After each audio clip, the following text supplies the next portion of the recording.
Hello everyone, मैं रितिका गुप्ता स्वागत करती हूं आप सभी का विज्ञान वृक्ष के ऑनलाइन प्लेटफॉर्म पर। इस वीडियो में हम केमिकल बॉन्डिंग के क्वेश्चंस डिस्कस करेंगे for the CSIR net examination latest year के दिसंबर 2024 और जून 2025।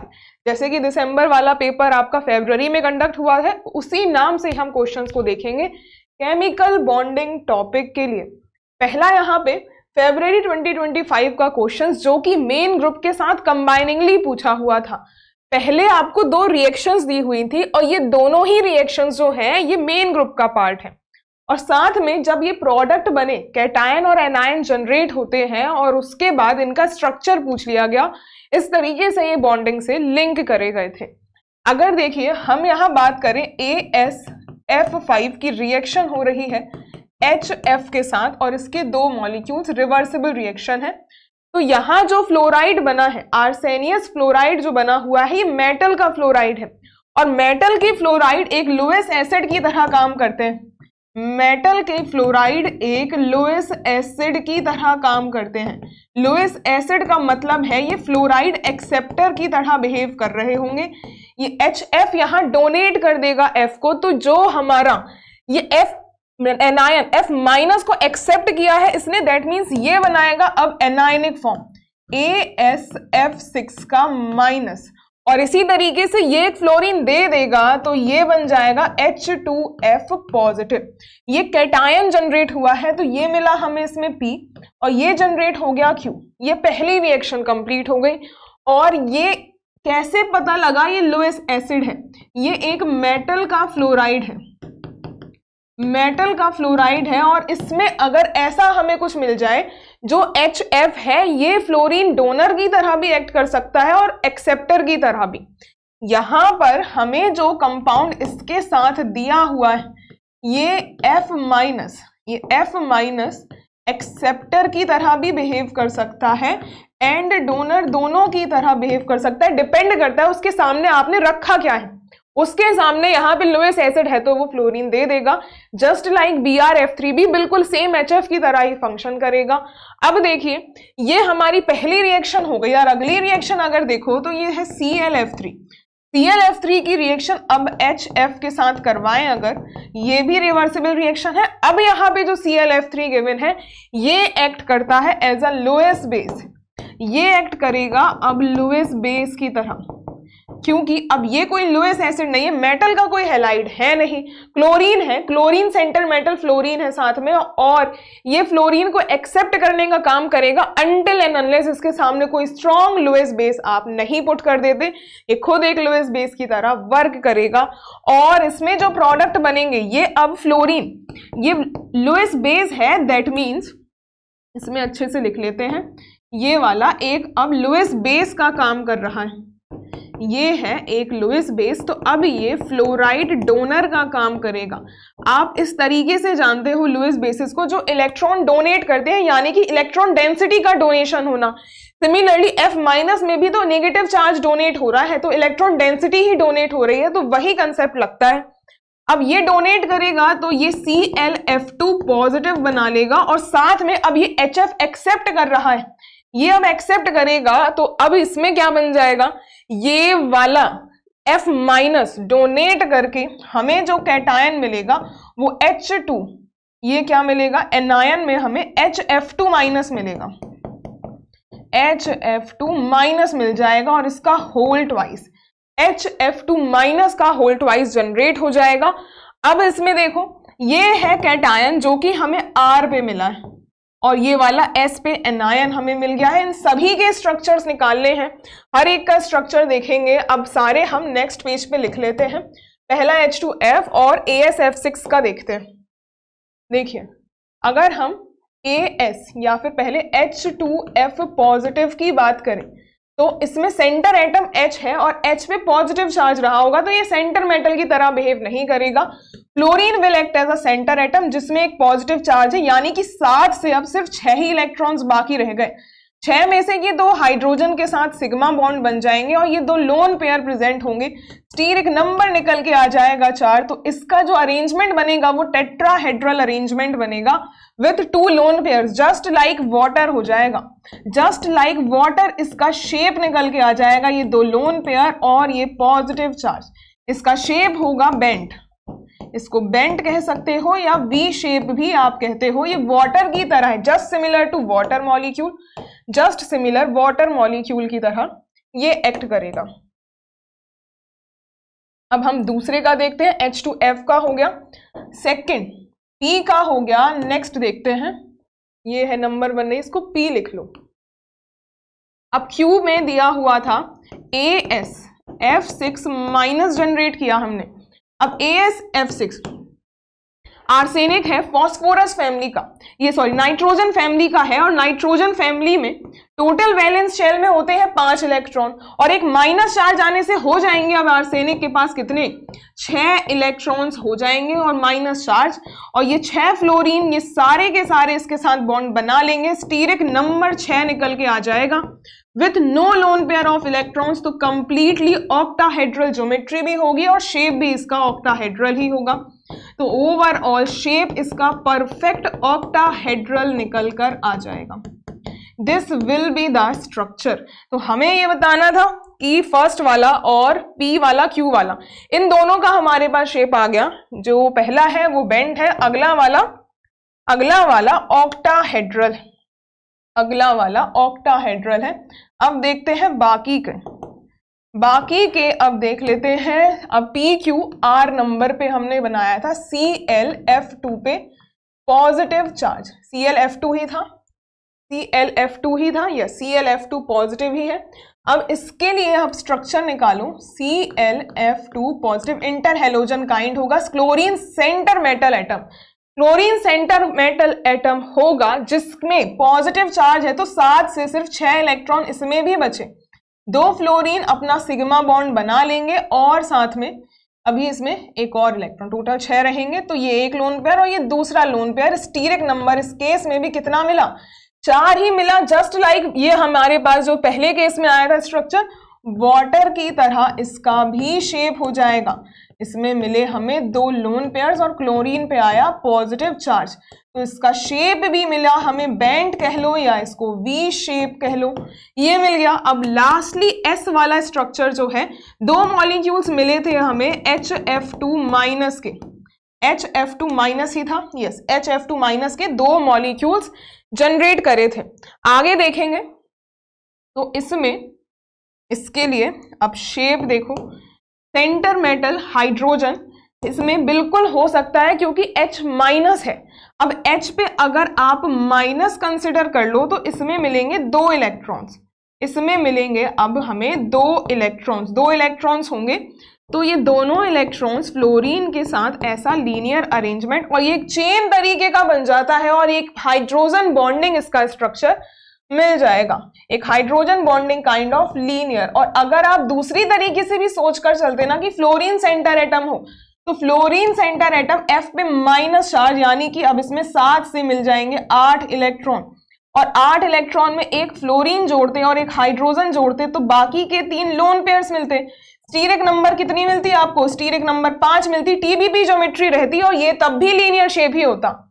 ये उस केस में भी हाइड्रोजन और ये फ्लोरीन और ये 2 लोन पेयर, ये 2 लोन पेयर और ये एक लोन पेयर और इस पे आता माइनस चार्ज, ये भी आपको शेप मिलता लीनियर ही। लेकिन ये पॉसिबिलिटी नहीं बनती, ये पॉसिबिलिटी नहीं बनती क्योंकि इसमें हाइड्रोजन बॉन्डिंग लग जाएगी आगे, ऐसे n number of molecules combine कर लेंगे, सिमेट्रिक अरेंजमेंट है। सो ये स्ट्रक्चर आपका प्रेफर किया जाएगा, बाकी लीनियर ही शेप रहेगा। पहला वाला बेंट है, अगला वाला आपका ऑक्टाहेड्रल है, थर्ड बेंट है और फिर लीनियर है। ऑप्शंस मैच करेंगे। अब ये देखिए, फर्स्ट में P is bent, yes P bent ही आया था, Q ऑक्टाहेड्रल ही आया था, R थर्ड फिर से बेंट आया था और S लीनियर ही आया था। सारे स्टेटमेंट करेक्ट हैं, तो option that contains correct statement is option number A, all statements are correct, all statements are correct. ये रहा नेक्स्ट, और ये है नेट जोन 2025 का, और इसमें correct option for with respect to this compound, इसका स्ट्रक्चर बताना है कि क्या रहा होगा, और साथ में जो लोन पेयर रहा होगा ज़ेनॉन पे वो स्टीरियोकेमिकली एक्टिव होगा या फिर इनएक्टिव लोन पेयर होगा। देखो पहली चीज, अगर लोन पेयर एक्टिव होगा तो फिर उसमें कैपिंग होती है, तो कैपिंग वाले तब होंगे जब ये एक्टिव लोन पेयर होगा। तो पहले नंबर का काम है हमें पहचानना कि इसमें लोन पेयर एक्टिव है या इनएक्टिव। जो कंपाउंड है दैट इज सीजियम का होल ट्वाइस, ये है सीजियम का ट्वाइस XeF8। तो इसमें जब आप चार्ज निकालोगे इस स्पीशीज में तो XeF8 पे आएगा 2- का चार्ज, इस पे आएगा 2- का चार्ज। तो अब ये ज़ेनॉन को देखो तो ये ज़ेनॉन में 2- चार्ज है, ज़ेनॉन पे 2- चार्ज लेंगे तो 2 एक्स्ट्रा इलेक्ट्रॉन्स आ रहे होंगे ज़ेनॉन पे। अब ज़ेनॉन अगर देखें तो ये कौन से पीरियड में लाई करता है, ये 5th पीरियड का एलिमेंट है, 5th पीरियड का है। Helium, neon, organ, krypton, xenon और रेडॉन, ये 1st पीरियड, ये 2nd period, 3rd period, 4th period, ये 5th पीरियड का एलिमेंट आ गया। 5th पीरियड का एलिमेंट आ गया। इलेक्ट्रॉनिक कॉन्फ़िगरेशन जो रहे हैं इसका इलेक्ट्रॉनिक कॉन्फ़िगरेशन ज़ेनॉन का जब देखोगे तो इसमें ये s में इलेक्ट्रॉन्स होंगे 2, उसके बाद ये p में इलेक्ट्रॉन्स रहे होंगे। ये सारी की सारी देखो p वाली शेल कंप्लीटली फिल्ड होगी, p वाली शेल कंप्लीटली फिल्ड होगी और साथ में 2 इलेक्ट्रॉन्स एक्स्ट्रा हैं। तो अब ये है अगर 5s शेल और ये 5p शेल है तो इसके बाद जो इलेक्ट्रॉन्स फिल होंगे वो 6s में नहीं जाएंगे, पहले 5th फ्लोर को भरोगे उसके बाद 6th फ्लोर पे जाओगे तो यहाँ हम 5d में इलेक्ट्रॉन्स भरेंगे। तो Xe पे जो 2- चार्ज है ये रहे 2 एक्स्ट्रा इलेक्ट्रॉन्स। आई थिंक ये बात क्लियर हो गई होगी। तो अब इसका जब हम एक्साइटेड स्टेट देखते हैं, जब हम इसमें हाइब्रिडाइजेशन देखेंगे तो हमें इन लोन पेयर्स को जो यहाँ पे पेयर्ड फॉर्म में है इन्हें हमें जंप कराना होगा, इन सभी को हमें एक्साइटेड स्टेट से अनपेयर्ड कराना होगा जिससे आप इसकी हाइब्रिडाइजेशन चेक कर पाओ। तो रिजल्टेंट S वाला तो कुछ भी फर्क नहीं पड़ेगा, ये 3 इसके अनपेयर्ड हो जाएंगे और ये तीनों के तीनों जो D में 3 डब्बे खाली थे इसमें जाकर फिल कर देंगे। ये बन जाएगा आपके पास एक्साइटेड स्टेट का। तो ये 5s, ये 5p और ये 5d वाला। तो हाइब्रिडाइजेशन इसमें आप देखोगे टोटल 8 फ्लोरीन है, 8 फ्लोरीन। तो ये 1 2 3 ये तीनों फ्लोरीन यहाँ से आ गए, ये 3 हो गए और ये बाकी के 5 ये रहे, ये बाकी के 5 फ्लोरीन कुछ इस तरीके से यहाँ पे बॉन्ड फॉर्म कर लेंगे पूरे XeF8। तो इस लोन पेयर की जरूरत ही नहीं पड़ती, दैट्स वाई ये लोन पेयर अब स्टीरियोकेमिकली इनएक्टिव होता है। ये जो लोन पेयर है ये है स्टीरियोकेमिकली इनएक्टिव, ये इनएक्टिव लोन पेयर होगा, ये इनएक्टिव लोन पेयर की तरह रहेगा। तो कोई फर्क नहीं पड़ेगा इसका, ये as an steric number count ही नहीं किया जाएगा। तो ये ओवरऑल इसमें जो कोऑर्डिनेशन नंबर रही होगी तो वो 8 के लिए रही होगी। तो इसका जो शेप मिलेगा हमें वो शेप मिल जाएगा आपको स्क्वायर एंटी प्रिज्मेटिक ही, इसका स्क्वायर एंटी प्रिज्मेटिक ही शेप मिलेगा। और अगर ये लोन पेयर एक्टिव होता तो फिर केप्ड स्ट्रक्चर मिलता कि जो हमें कोऑर्डिनेशन नंबर 8 से आपको मिलता है स्क्वायर एंटी प्रिज्मेटिक। अगर एक्टिव लोन पेयर होता तो वो उसमें फर्क डाल रहा होता, जस्ट लाइक स्टीरिक नंबर 7 वाला केस होता है जब आप बात करते हो कि केप्ड ऑक्टाहेड्रल स्ट्रक्चर बनता। जस्ट लाइक अगर ये एक्टिव होता तो फिर हमें जो कंसेप्ट मिलता वो केप्ड स्क्वायर एंटी प्रिज्म का मिलता। और जो हाइब्रिडाइजेशन होगी इसमें ये P3D5 वाला केस है, P3D5 वाले केस में इनएक्टिव लोन पेयर ही होगा, स्टीरिक नंबर 8 वाला केस। तो स्क्वायर एंटी प्रिज्मेटिक है एंड स्टीरिकली इनएक्टिव होगा। पहली चीज तो ये कि अगर स्क्वायर एंटी प्रिज्मेटिक है तो inactive, sorry square anti prismatic है तो स्टीरियोकेमिकली एक्टिव लोन पेयर तो रहेगा ही नहीं। अगर ये एक्टिव है तो ये केप्ड ही बनेगा। और दूसरी चीज, अगर ये केप्ड वाला बना है तो स्टीरियोकेमिकली एक्टिव लोन पेयर रहेगा, ये बिल्कुल फिक्स है। लेकिन अगर केप्ड स्क्वायर एंटी प्रिज्म है तो लोन पेयर की तो बात ही नहीं है भाई, लोन पेयर तो है ही, लोन पेयर तो है ही। तो इस हिसाब से जो मोस्ट एक्यूरेट आंसर है ये रहा ए ऑप्शन, पूरा आपका करेक्टली दिया हुआ है। तो आई होप ये आपको क्लियर हो गया होगा। बढ़ते हैं अब नेक्स्ट क्वेश्चन की तरफ। अगला ये भी जून 2025 का ही बिल्कुल ताजा क्वेश्चन है, बिल्कुल ताजा क्वेश्चन है। Consider the following statements about NO और साथ में यहाँ पे NO2 है। This is NO2. The unpaired electron in the pi star orbital of NO, मतलब ये कह रहा है कि NO में जब आप डायग्राम ड्रॉ करते हो तो NO वाला केस जब बनता है, NO के लिए ये फाइनली अगर वैलेंस शेल का देखो तो बनाते हैं हम sp मिक्सिंग वाला बिकॉज ऑफ नाइट्रोजन, तो कुछ इस तरीके का अरेंजमेंट मिलता है। तो इसमें आते हैं 3 इलेक्ट्रॉन, इसमें आते हैं 4, टोटल 7 इलेक्ट्रॉन्स को फिल करते हो तो ये हमें एक इसका पाई स्टार में ही मिलता है इलेक्ट्रॉन। बाकी अगर NO2 की बात करें तो ये इसमें क्या होगा कि अब इस वाले केस में non bonding electron pairs present होते हैं और 2 ऑक्सीजन है जो कि नो sp मिक्सिंग का केस है और एक ही नाइट्रोजन है, तो ये फाइनली अब जो स्प्लिट करता है that is according to no sp mixing case. देखिए वैसे आपको NO2 का डायग्राम यूजुअली बहुत लोगों ने नहीं पढ़ा होता, लेकिन इसमें ऑप्शंस ऐसे बनाए कि आपको उसे सॉल्व करने की जरूरत पड़ेगी नहीं, बिल्कुल नहीं पड़ेगी। कैसे? अगर आपको थोड़ा बहुत भी एक्स्ट्रा सेंटेंसेस का नॉलेज होगा तो आप आसानी से कर लोगे। देखिए अगर इसको हम होल्ड पर रखें तो NO does not prefer dimerisation whereas NO2 does. ये तो थोड़ी सी प्रॉपर्टीज वाले पार्ट हैं, ये पता होने चाहिए। NO डायमराइज नहीं करता, NO डायमराइज नहीं करता, और जबकि जो NO2 है इसमें जो NO2 दिया है ये रूम टेम्परेचर पे ही डायमराइज कर जाता है और N2O4 का जनरेशन इजीली कर लेता है, बहुत आसानी से जनरेशन कर लेता है। तो ये स्टेटमेंट तो सही है। The reduction of NO is comparatively easier than NO2। इस स्टेटमेंट को आप कैसे समझ सकते हो कि अगर यहां पर बोला है NO और NO2 तो ऑक्सीडेशन स्टेट जो है नाइट्रोजन की यहां पर है प्लस का 2 और इस केस में है प्लस का 4।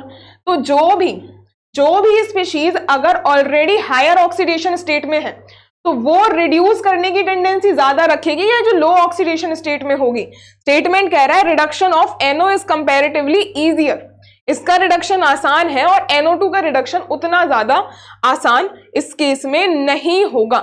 ये स्टेटमेंट बिल्कुल इनकरेक्ट हो जाएगी क्योंकि ये ऑलरेडी लोअर में है। ये क्या है? ऑलरेडी लोअर ऑक्सीडेशन स्टेट में है और ये हायर ऑक्सीडेशन स्टेट में है, ये हायर ऑक्सीडेशन स्टेट में है। और अगर हायर ऑक्सीडेशन स्टेट होती है तो वो आसानी से रिड्यूस हो जाती है क्योंकि इनकी खुद को ऑक्सीडाइज करने की टेंडेंसी तो उतनी खास होती नहीं है, तो ये रिड्यूस जल्दी हो जाते हैं। ये क्या करते हैं? इजिली गेट रिड्यूस्ड, ये वाले इजिली गेट रिड्यूस्ड, ये आसानी से रिड्यूस हो जाता है और NO2 सीधा सीधा एक इलेक्ट्रॉन गेन करके NO2 माइनस जनरेट कर लेता है, नाइट्राइट आयन बना लेगा।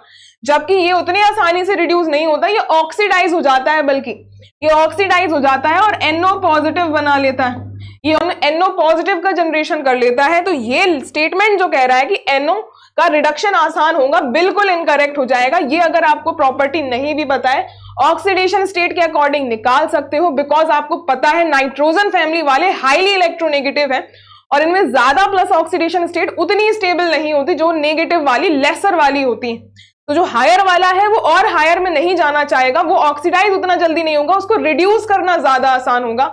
जबकि जो लोअर वाला है वो खुद को इजीली रिड्यूस नहीं करेगा, ऑलरेडी रिड्यूस्ड स्टेट में है।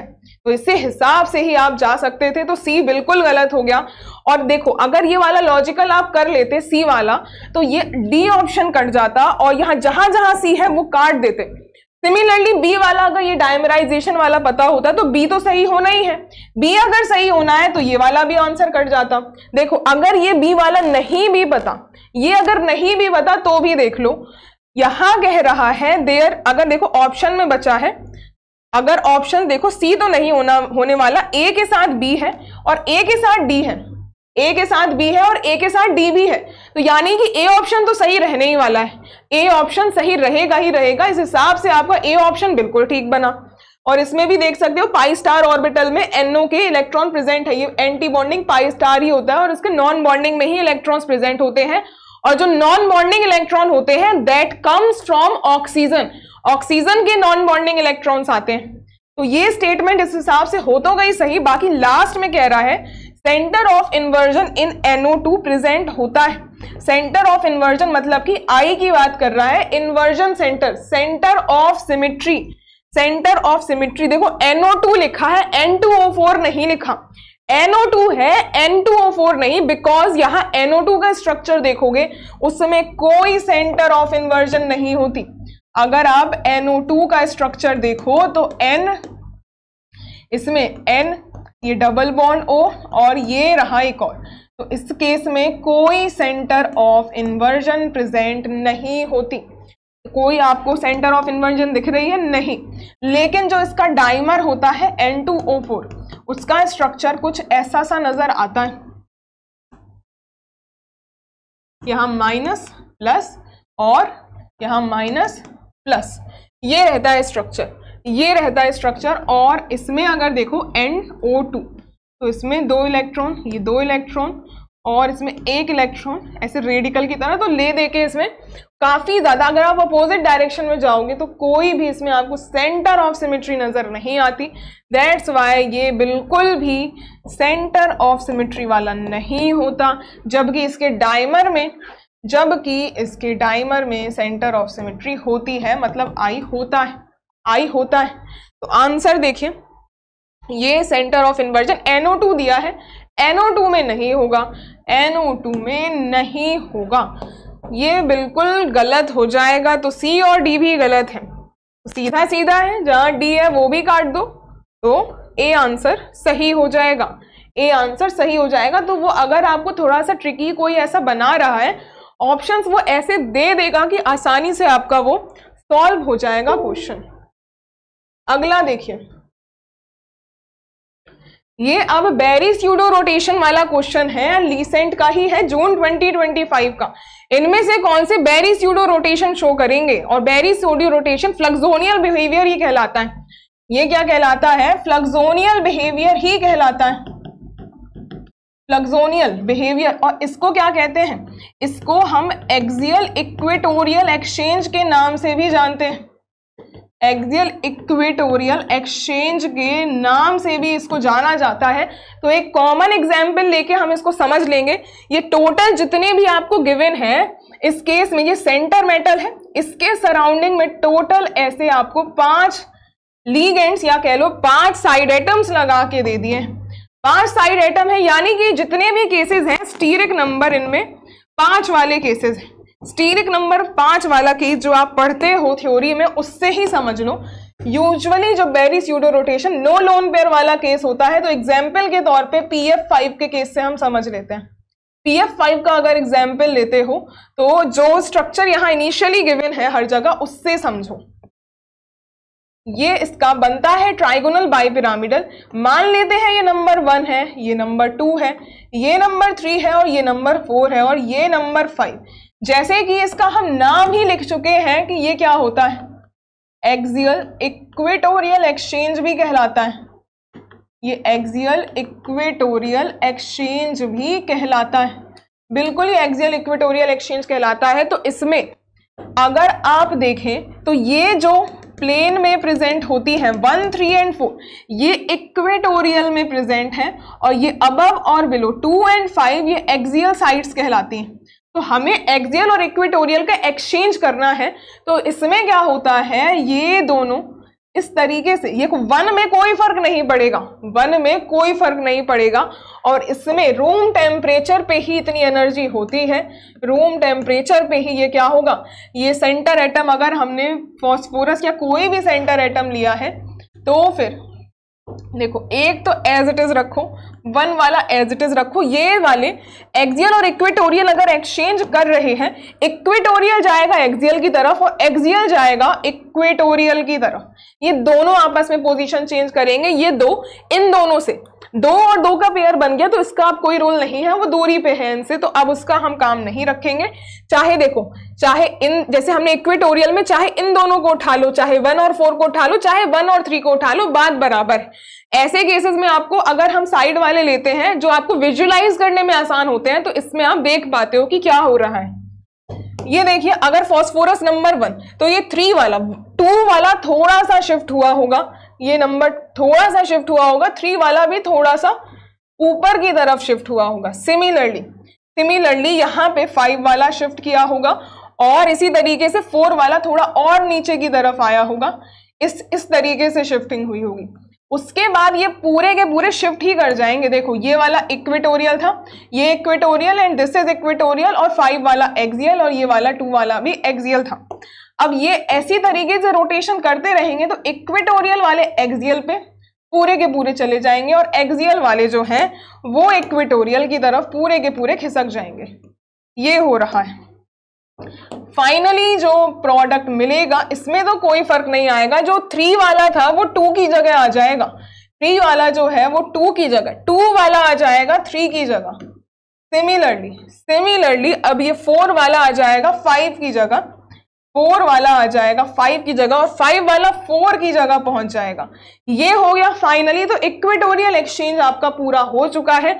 इस तरीके से इसी को ही कहा जाता है बेरी स्यूडो रोटेशन, इसी को ही कहा जाता है बेरी स्यूडो रोटेशन। अलग अलग नाम है, जस्ट अलग अलग नाम है, तो हर नाम से आपको पता होना चाहिए। ऑप्शंस देखो, ये आपको ब्लर नजर आ रहे होंगे। देखो इसमें नंबर 1 लिखा है, ये 2 लिखा है, और ये 3 लिखा है, ये वाला 4 है, और ये 5 लिखा हुआ है। अगले केस में ये 1 है, ये 4 है, ये नंबर 3 है, और ये वाला 5 है, और ये 2 है। तो क्या ये सही से रोटेट हुए हैं? इसमें आप देख सकते हो कि 2 और 3 को इंटेक्ट रखा उसने, 2 और 3 को इंटेक्ट रखा, 1 और 5 और 4 इनकी पोजीशंस को इंटरचेंज किया, और फाइनली क्या किया है, ये 1 आ गया और यहाँ पे आया है 4, ये आ चुका है 2, और एक सेकंड, ये तो इतने ज्यादा ब्लर बने हुए हैं। ये 1 है और इसमें तो बहुत ही ज्यादा ब्लर बने हुए हैं भाई, कि मुझे ही नजर नहीं आ रहे। 1 2 3 है, और इसमें से ये वाला अगर 4 ही हो सकता है, और ये 5 रहा होगा फिर। तो इस हिसाब से आप देखो क्या हुआ इसमें, एक्सियल इक्वेटोरियल का एक्सचेंज हुआ क्या? ये अच्छा, इसमें ओके, इसमें तो ये वाला 3 होगा और ये 4 होगा। यस, तो अब 1 और 3 देखो, 3 वाला 3 की ही जगह है आफ्टर एक्सचेंज, 3 वाला 3 की ही जगह है, तो ये एक्सियल इक्वेटोरियल एक्सचेंज तो हुआ ही नहीं। सिमिलरली आप देखोगे तो ये ओवरऑल पहले तो ये 2 और 3 को इंटेक्ट रखा, तो फर्स्ट स्टेप ही इसने गलत कर दिया है, तो ये तो बिल्कुल नहीं बात बन रही इसमें। अगले वाले में देखो, अगर हम ये बी ऑप्शन में देखें तो ये नंबर 1 है, ये नंबर 2 है, और इसके अलावा ये तो इतने ज्यादा ही ब्लर कर रखे हैं, इतने ज्यादा ही ब्लर कर रखे हैं। ये नंबर 5 है, और ये 1 2, ये नंबर 3 होगा फिर, और ये वाला 4 होगा। तो अब क्या किया, ये 1 को इंटेक्ट रखा, ये एरो लगा हुआ है 2, और यहाँ पे एरो लगा है, और इसमें ऐसे एरो दिया है, और इसमें यहाँ एरो की बात करें तो इसको यहाँ घुमाया हुआ था, ये वाला इधर और ये वाला इधर। तो पहला स्टेप अगर देखो तो ये बिल्कुल सही जा रहा है, जो हमने पहले अभी डिस्कस किया था। एक्सियल वाले जा रहे हैं इक्वेटोरियल, ये दोनों आ रहे हैं इस डायरेक्शन में, तो ये पहला स्टेप तो इसने बिल्कुल ठीक बनाया। और यहाँ नंबर 1 लिखा हुआ है, और इसी तरीके से यहाँ पे नंबर 5 लिखा है, ये नंबर 2 दिया है, ये नंबर 3 और ये नंबर 4 लिखा हुआ है, और फिर से यहाँ एरो है, और इधर एरो है, इधर एरो है, और यहाँ एरो है, तो ये बिल्कुल ठीक है। अल्टीमेटली क्या हुआ, ये नंबर 1 पोजीशन है, यहाँ पे नंबर 3 दिया है, और ये नंबर 4 है, ये वाला नंबर 5 पे है, और ये नंबर 2।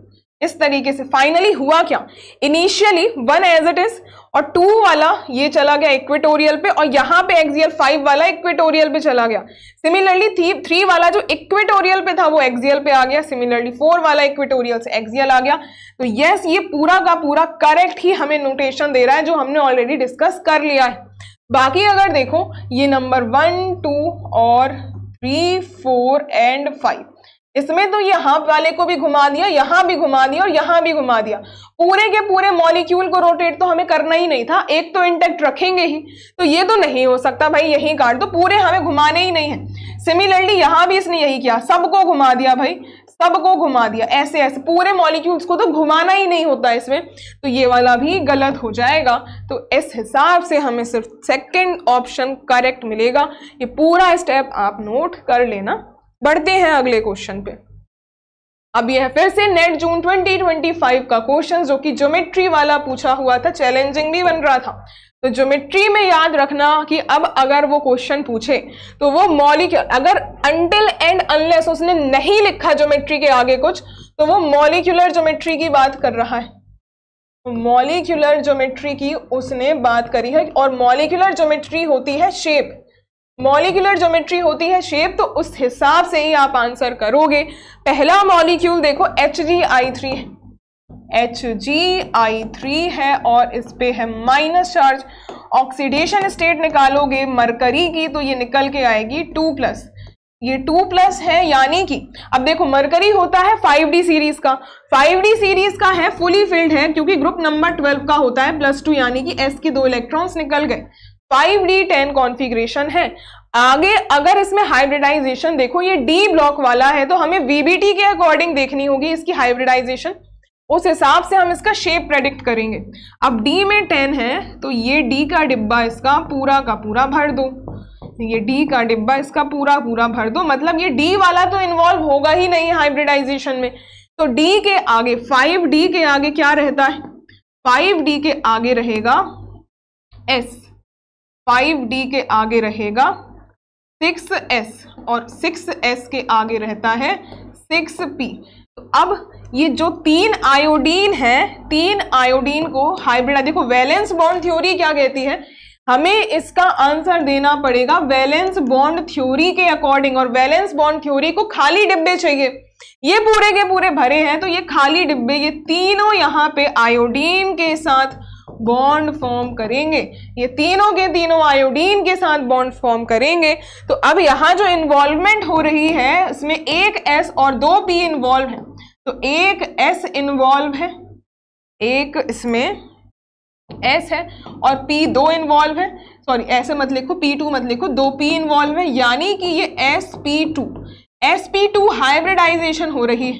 और sp2 हाइब्रिडाइजेशन का मतलब क्या होता है, ट्राइगोनल प्लेनर शेप, ये है ट्राइगोनल प्लेनर ज्योमेट्री होती है। अगर हम बात करते हैं किसकी, अगर sp2 हाइब्रिडाइजेशन की बात करेंगे तो ट्राइगोनल प्लेनर होगा, पिरामिडल नहीं होगा प्लेनर, और टेट्राहेड्रल भी नहीं होगा। बाकी देखो SnCl3 वाला, इसके लिए ही चैलेंजिंग हो रहा था, ये SnCl3 10 है यहाँ कार्बन फैमिली का, और SnCl3 के डिब्बे में माइनस चार्ज भी है, SnCl3 के डिब्बे में माइनस चार्ज भी है।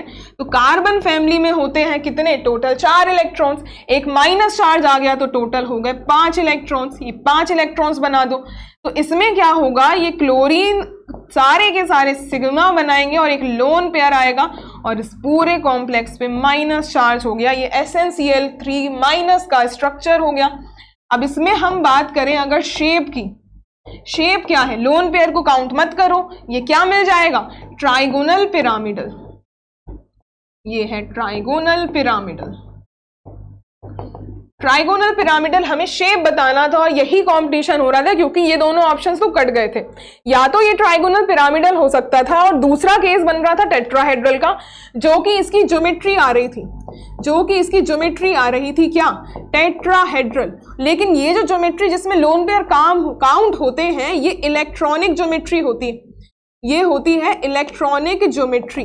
और यहाँ पे अगर शेप की बात करें तो ये मॉलिक्यूलर ज्योमेट्री होती है। तो कभी भी अगर आपको ये मेंशन नहीं है कि इलेक्ट्रॉनिक ज्योमेट्री, तो आंसर करोगे शेप के टर्म्स में ही। तो ऑप्शन जो करेक्ट है वो रहेगा ट्राइगोनल पिरामिडल वाला, ट्राइगोनल पिरामिडल वाला, टेट्राहेड्रल नहीं आएगा, ये नहीं आएगा। अगले क्वेश्चन पे आते हैं। ओके तो यहाँ पे CSIR नेट के केमिकल साइंस में केमिकल बॉन्डिंग के क्वेश्चंस तो हमने सारे कंप्लीट कर लिए हैं।